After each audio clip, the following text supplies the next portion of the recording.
Hey friends, welcome back to She's At It Again. My name's Tanya, and I don't normally make too many videos in the afternoon and evening just because the sun light is not as good in my kitchen, but I'm going to try to turn as many lights on as I can in there to make sure you see everything that's going on. I'm going to show you how to make chili dog pizza. Now, I know it just sounds like one of those things I made up from a frozen pizza. It's not a frozen pizza. It's a homemade pizza, and it's homemade chili. And I'm going to show you how to put it together. It's kind of funky, but kids love it. Adults love it. Anything that has to do with a hot dog, my husband is all over it. So he's going to be excited when he comes in. It's just about dinner time, so we're going to throw this in the oven. Let's go in and get the oven heated up really, really hot, because that's what it takes for a pizza. I'm going to show you how to do it from start to finish, so come on. All right, the first thing I want to do is puree some chili. Now, I don't know if you ever have leftover chili at your house. I rarely do, but because I made a double batch the other day, I have some left. So I thought, you know what? We're going to do chili dog pizza, and we've done this before. This is not the first time I'm doing this. But we will link the recipe to the dry chili mix from scratch, just like things like chili powder and oregano and very few ingredients. It's so simple. It's kind of crazy that we buy packaged mixes because it's so easy to make from scratch. But we will link the video for the dry chili mix. I guess it's in the same video that we made chili in. I don't really know because I can't remember. Too many videos ago. So I'm going to put about, I don't know, we'll say maybe 3/4 of a cup to a cup of leftover chili in this container. We'll put the rest of it back in the fridge. That will not go to waste, I can promise you that. I'm just going to take and puree this smooth down. This step isn't necessary unless you just like your base smooth. This is going to take the place of our pizza sauce. So, chili for pizza sauce. So let's get it smooth.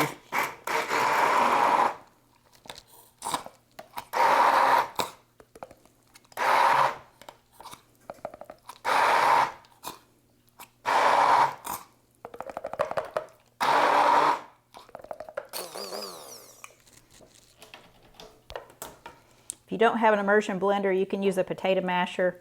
But like I said, this is not a necessary step. It's just an extra step if you want your base to be smooth. And I do.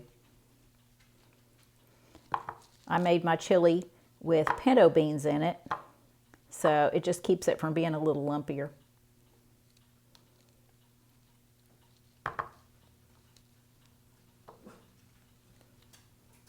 Sorry for the dog noises, but one of my dogs thinks she sees the neighbor in their backyard, and she is not happy about it. How dare they come outside their own yard? All right, we'll set our immersion blender aside, and this is going to be our base. So what we're going to do now is roll out our pizza crust. This is pizza dough that I made, I want to say 3 days ago, could have been 4, I don't know, but I usually try to make it way ahead of time of when I think I'm going to need it, because I like for it to sit in the refrigerator for several days because the dough just really relaxes. It doesn't, once I roll it out, it doesn't have a tendency to draw back up if I make it ahead of time. And plus it's kind of got that, almost that fermented taste to it. It's really, really good. If you've never made pizza dough ahead of time and let it sit in the fridge a few days, I'll just say you might be missing out on something. All right, I'm just going to take this, drop this in my flour bucket and coat it with flour, and that should be plenty to keep it from sticking to the countertop. And if not, we'll work with it. Now I just finished shredding some cheddar. I'll probably put maybe a cup of it on there. I just sliced 8 ounces of mozzarella, and I did that at the beginning of the video just so you could see what kind of mozzarella I use. Most of the mozzarella in stores is low moisture skim milk mozzarella. The mozzarella that I use is full fat. It is whole milk mozzarella, and it's really soft, and it makes an incredible difference. I happen to be in the same room as a guy that owned a pizza joint in our town years and years ago, and he was telling me that he actually went to Italy to learn how to make pizza before opening his restaurant. But he said the key to really good pizza is using full-fat mozzarella. And at the time I was thinking, where am I going to get that? I live in a small town. But it was easy to find at our nearest Allmark. Or Allmart, I should say. And I'm sure if you live in America, you have one of those.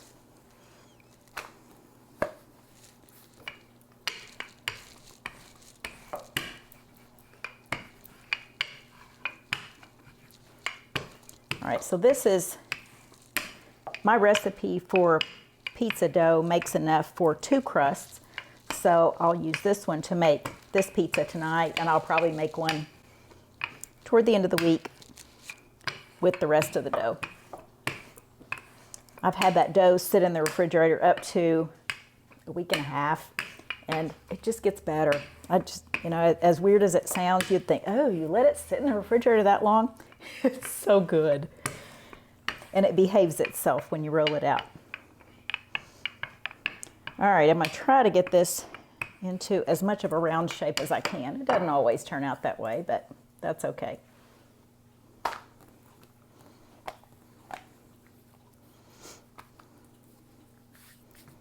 This is nice and stretchy.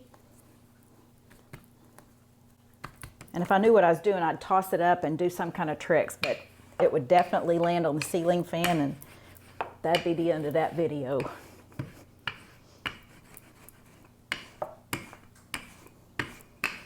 All right, so I've shown you this before on a prior video of just how to make pizza and pizza dough, pizza sauce, all that stuff. I think that was in one big video, I'm not sure. So we're gonna take kind of a rather large tea towel. I just use it for this purpose only. And this is my pizza peel right here, so a wooden paddle, and I put the edge of the top of the towel right here, and it hangs off, so you kind of got a tail to hang on to. So take this tail, lay your pizza board down. I'm hoping you can see that in the picture. I'll try to move the pizza peel back so you can see it. All right, I think you can see that in the video.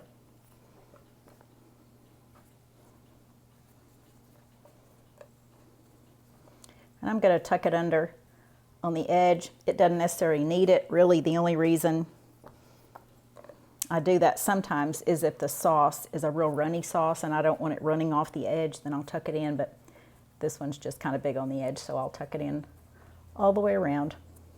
It's going to be a very rustic looking pizza, not perfect by any means.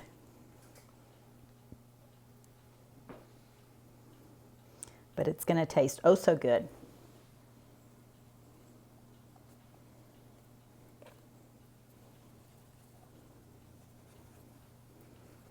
All right, next step is take our chili that's been pureed, and we're going to spread it out on our crust.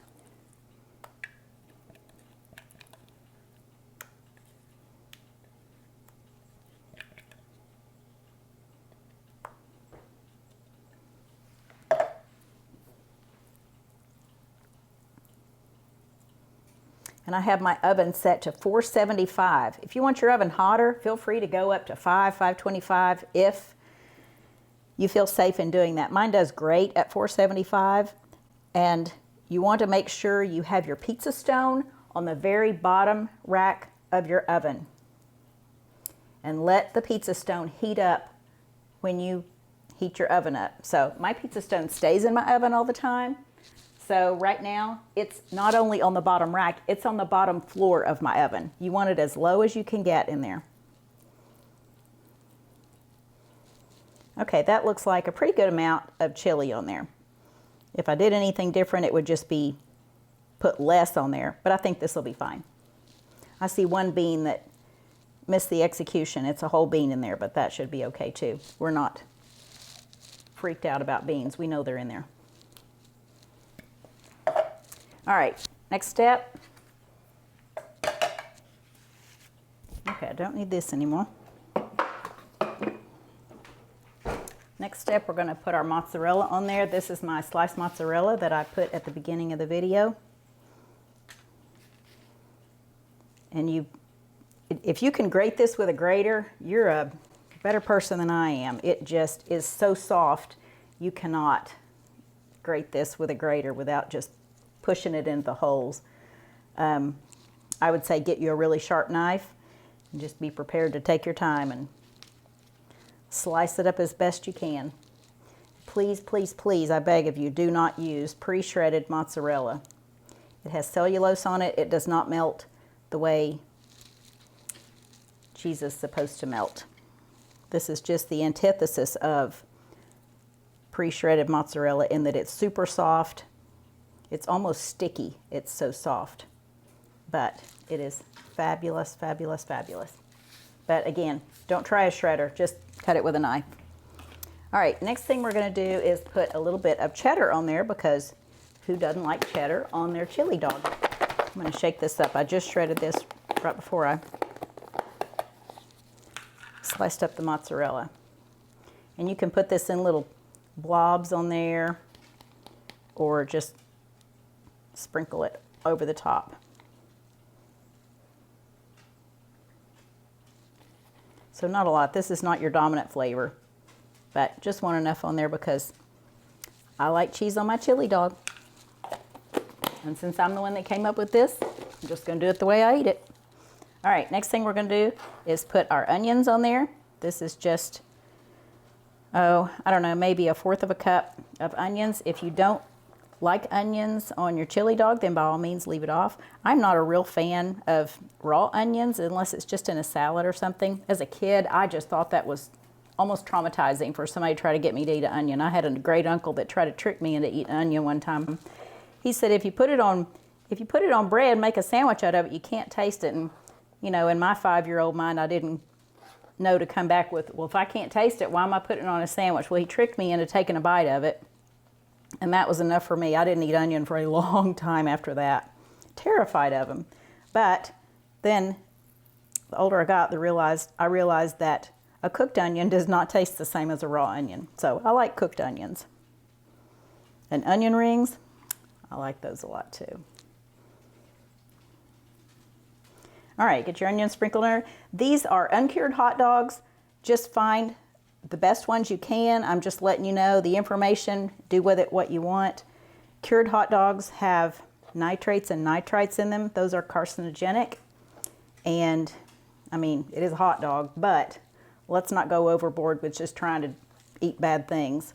So we buy uncured hot dogs. These are actually, I think, the new Oscar Mayer kind that they have. It's not my first choice, but the ones that I used to buy, I don't have access to them as often. I have to drive quite a ways to get them, but I will be known to stock up on them at this point because I don't like running out. But this is the best thing we could find locally right now. So this is about 4 hot dogs. I used half a package of them. And it will say on the package, if you're looking for uncured, it'll either say uncured or it'll say no nitrates or nitrites in it. So I think these are like beef Angus Oscar Mayer hot dogs or something like that. All right, so this is what our hot dog looks like. We are waiting on the oven to preheat to 475. So as soon as that preheats, we will pop this in the oven.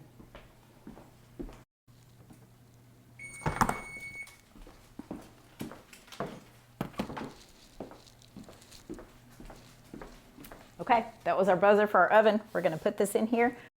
All right, so I'm grabbing the bottom of this and I'm going to transfer it to the pizza stone. So I hold on to this, place it on the stone, and as I'm pulling back on the pizza peel, I also pull back on the towel, and it's now transferred to the pizza stone, and you can see it in there. That's a hot oven. All right, we're gonna set our timer for about 10 minutes. We'll check this when it's done. I'll let you see what it looks like when we take it out of the oven. We'll be right back. Peel and tongs, we're gonna grab the front edge with the tongs, pull it out of the oven. Woo.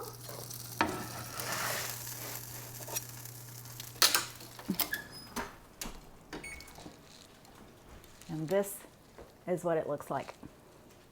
I got a good shot of it here. Okay, we'll let this rest just a minute or so before we get our knife out and cut it. This is gonna be good, guys. I'm making a salad, so we're gonna go out in the center, and this is our last warm day of the fall. So it's supposed to get cold this weekend, so time to start making soups, but we had one last pizza to show you before the weather turned off. Cool. So thanks for watching. I hope you got something out of this. I hope you got some leftover chili in the fridge is what I'm hoping. If you have to use it out of a can, go ahead. It's still gonna be good nonetheless, but it's like a chili dog, but in a flat form. So who can beat that? Look forward to sharing something with you again real soon. Thanks as always for tuning in. Bye guys.